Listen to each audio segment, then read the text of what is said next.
ओम शांति।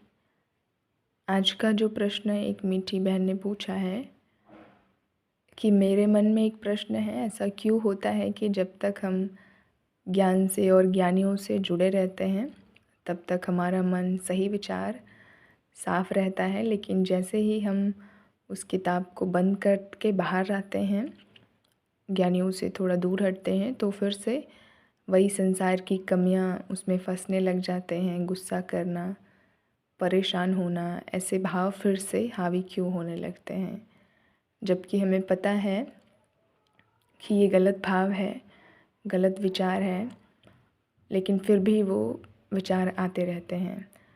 तो हर समय हर पल सकारात्मक विचार मन में ये भाव कैसे रखें, अपने प्रति भी और दूसरों के प्रति भी सदा सकारात्मक कैसे रहें, ये प्रश्न है एक बहन का। तो सर्वप्रथम क्या समझ में आता है हमें यहाँ से कि संगति का असर स्पष्ट जो दिखाई पड़ रहा है कि ज्ञानियों की संगति कर रहे हैं तो बहुत अच्छे पॉजिटिव भाव आ रहे हैं मन में। जैसे ही ज्ञानियों से दूर हो रहे हैं, अज्ञानियों के बीच में आ रहे हैं, तो वही अज्ञानता वाले संस्कार जागृत हो जा रहे हैं। पर चिंतन करना, कमज़ोरियाँ दूसरों की देखना और नेगेटिव फील करना, ऐसे भाव क्रिएट होने लग रहे हैं। तो ये इसलिए हो रहा है क्योंकि वाइब्रेशंस का असर पड़ता है।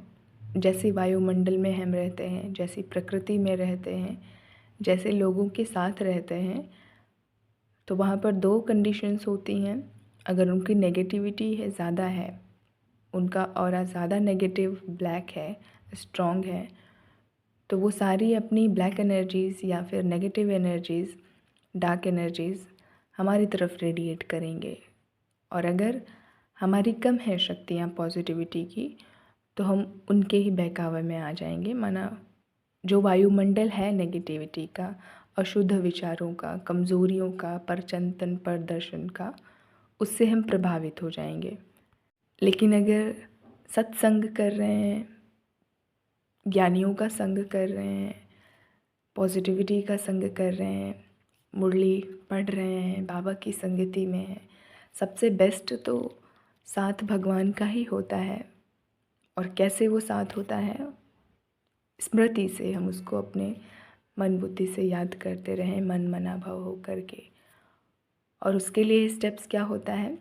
सबसे पहला, क्योंकि डायरेक्टली कोई भगवान को नहीं मिल पाता है, धीरे धीरे जब संगति बढ़ती है ज्ञानियों की, अच्छे लोगों की, आपस में चिंतन होता है, परमात्मा चिंतन होता है, मिल कर के पवित्रता, शुद्धता, दिव्यता, हैप्पीनेस, ऐसी वाली आत्माएं जहाँ इकट्ठी होती हैं ढेर सारी, तो ऑटोमेटिक वो वाइब्रेशंस बहुत प्योर एंड पॉजिटिव हैं। आप भी उसके भाव में बहने लगेंगे, उसी धारा में प्रवाहित होने लगेंगे। जैसे नदी बह रही हो, रास्ते में कोई कंकड़ पत्थर भी आता है, उसको साथ में बहा कर ले जाती है, सागर तक मिला देती है। तो ज्ञान नदियाँ हैं, बाबा के सभी जितने भी बच्चे हैं ज्ञान नदियाँ हैं, सागर तक पहुंच रहे हैं, सागर बन रहे हैं। और बीच में रास्ते में जो कोई भी आते हैं संसार से उठ कर के अपने आप को धुलाई करने के लिए, ज्ञान से स्नान करने के लिए, तो बहाव में वो भी बह जाते हैं। जहाँ 100-150 आत्माएं एक साथ बैठ कर के ज्ञान सुनेंगे, यू कैन इमेजिन कितनी हाई वाइब्रेशंस होगी वहाँ की, कितनी वायुमंडल कितना सर्वश्रेष्ठ होगा, कितना शुद्ध, कितना पवित्र होगा वो वायुमंडल। तो डिफरेंस स्पष्ट मालूम पड़ता है। वहीं पर कोई पार्टीज चल रही हैं, कोई स्मोकिंग जोन है, स्मोकर्स हैं, 100 स्मोकर्स बैठ कर के अल्कोहल ड्रिंक कर रहे हैं, वहाँ की वाइब्रेशंस, और 100 आत्माएँ बैठ कर के ज्ञान चिंतन, परमात्मा चिंतन, दुनिया को बदलने का, पॉजिटिवली निस्वार्थ सेवा का चिंतन कर रहे हैं, वहाँ की वाइब्रेशंस, कि सभी खुश रहें, कैसे जीवन में हम अपने परिवर्तन लाएं, ऐसे चिंतन जहाँ हो रहे हैं, तो दोनों की वाइब्रेशंस में कितना ज़्यादा डिफरेंस आता है। अब आपने पूछा है सदा पॉजिटिव सकारात्मक कैसे रहना है, तो सदा सकारात्मक रहने के लिए अपनी यात्रा अब तक जो चल रहे थे, जैसे चल रहे थे, उससे चेंज करके, शिफ्ट करके चेंज करनी है। माना अब तक जो किया संसारिक बन करके, वो नहीं करना है। पर चिंतन से, पर दर्शन से कोशिश करें। अभी शुरुआत है ज्ञान में आपकी, तो कट ऑफ करके रखें। मैक्सिमम टाइम आप एकांत में रहें, ध्यान करें, अच्छी बातें पढ़ें। मुरलियाँ तो सुबह कराई जाती हैं, ऑल टाइम ज्ञान की चिंतन होती रहती है ज़ूम मीटिंग पर भी। और पॉसिबल नहीं होता तो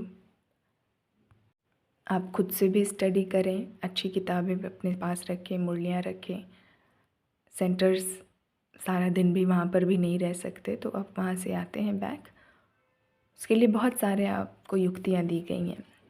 कैसे क्लासेस ढेर सारी अवेलेबल हैं, सुनते रहें, अच्छे गीत सुनते रहें। तो जितना ज़्यादा हम अपने आप को पॉजिटिव अफर्मेशंस देते रहेंगे, पॉजिटिव लोगों के साथ रखेंगे। सपोज़ कोई ऐसी आत्मा भूले भटके आ जाती है घर में, दूसरे इधर उधर की बातें करने के लिए, तो आप युक्ति से उनको अच्छी बातें करना सिखाइए। अगर वो गलत बातें करना सीख लिया है उन्होंने, तो हम क्यों ना उन्हें अच्छी बातें करना सिखाएं, क्योंकि उस आत्मा का भी कोई दोष नहीं है। अब तक जो कुछ भी उन्होंने सीखा है वही बात करेंगे ना वो। तो हमें क्या करना है, चेंज करना है, एक्सचेंज ऑफ नॉलेज। तो फिर उन्हें भी अच्छा लगने लगेगा ज्ञान सुन करके कि हाँ ये अच्छी बातें करते हैं, आपसे गुड वाइब्रेशंस उन्हें मिलने लगेंगी। अगर क्योंकि डायरेक्टली किसी को भगाना ठीक भी नहीं होता है, तो जितना बच सकते हैं, पहला तो ऑप्शन है बचें शुरुआत में। अगर कोई ज़िद करके आ ही जाते हैं सपोज़, तो फिर आप ज्ञान से उनका भी स्नान कराएं। कोशिश करें कि कोई इधर उधर की बेफिजूल की बातें ना हो, ज्ञान का चिंतन हो। अगर उनको ये ज्ञान समझ में नहीं आता है, मुरलियाँ समझ में नहीं आती है, तो फिर आप अच्छी अच्छी उनको स्टोरी सुनाएं। महाभारत, भागवत गीता के कोई श्लोक वगैरह के क्या कहा है भगवान ने, वो सारी बातें करें। सपोज़ कोई अगर किसी की आके निंदा करते हैं, तो आप उनको दोहे सुनाएं कबीरदास के, निंदक नियरे राखिए। उन्होंने तो कहा है निंदा करने वाले को अपने आसपास रखो, वो ज़्यादा हमारी क्या धुलाई कर देते हैं, अच्छी चेकिंग करा देते हैं। वाह वाह करने वाले तो दुनिया में बहुत हैं, जो निंदा करेंगे तो हमें पता पड़ेगा क्या कमियां हैं, अपने आप को फिर हम सुधारेंगे। तो उनकी नेगेटिव में हाँ मिलाने के बजाय आप जैसे जैसे उनको क्लीन करते जाएंगे, करेक्ट करते चलेंगे, तो वो आत्मा कहीं ना कहीं अपना जो व्यर्थ का परसेंटेज है कम करने लगेंगी। कई बार तो ऐसे भी देखा जाता है कि वो फिर आपसे खुद ही दूरी बना लेंगे कि ये तो अच्छी ज्ञानी आत्मा है, इनसे बात करना थोड़ा ठीक नहीं है।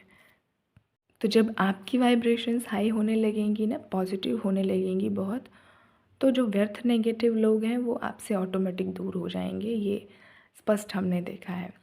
जैसी हमारी वाइब्रेशंस होती है, जैसे हम होते हैं, हम वैसी ही एनर्जी को अट्रैक्ट करते हैं। अगर हम व्यर्थ वाले हैं तो हमारे आसपास व्यर्थ का ग्रुपिंग हो जाएगा। अगर हम बहुत समर्थ वाले विचारों के रखते हैं अपने अंदर, तो समर्थवान सिर्फ इक्के दुक्के जो जिनको बहुत इंटरेस्ट होगा ऐसे पॉजिटिविटी में, वही आपके आसपास आएंगे सुनने के लिए। उनको अच्छे लगेंगे आपको बोल, आपके जो भी महावाक्य होंगे। से वही बात आ जाती है स्व परिवर्तन। सकारात्मक हमें ये ढूंढना नहीं है बाहर कहीं कि सकारात्मक कैसे रहना है, शुद्ध विचार कैसे क्रिएट करने हैं। ये तो हम पढ़ क्या रहे हैं, हम सुन क्या रहे हैं, हम कैसे लोगों के संग में रह रहे हैं, इट डिपेंड्स ऑन दिस।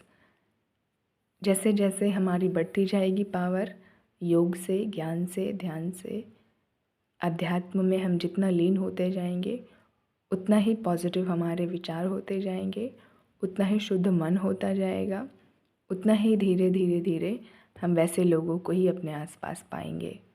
भगाना नहीं पड़ेगा किसी को, ऑटोमेटिक वो छलनी हो जाएगी। वो जब छलनी में डालेंगे तो पिसा हुआ महीन आटा नीचे चला जाता है, और जो थोड़े मोटे मोटे होते हैं या कुछ दाने रह गए होते हैं गेहूं के, वो ऊपर ही बच जाते हैं। उसमें ऑटोमेटिक क्लीनिंग हो जाती है, फिल्ट्रेशन। वैसे ही जैसे जैसे हम अपने आप को फिल्ट्रेशन वाला पेपर लगा देंगे, फ़िल्टर पेपर। तो अच्छे लोग एक तरफ आ जाएंगे हमारी ओर, और जिनकी प्रकृति ही नेगेटिव है वो किनारा कर लेंगे। उनको वाइब्स बहुत अच्छी आएंगी आपसे, लेकिन कई आत्माएं होती हैं ना जो थोड़ा उतना उनको नहीं इंटरेस्ट रहता है ज्ञान ध्यान में, तो वो किनारा हो जाएंगी। तो फिर उनके साथ ज़बरदस्ती अपना माथा भी नहीं फोड़ना है कि आप ज्ञान सुनिए ही सुनिए। इट्स ओके, उस आत्मा शायद 33 करोड़ में नहीं है, कोई बात नहीं।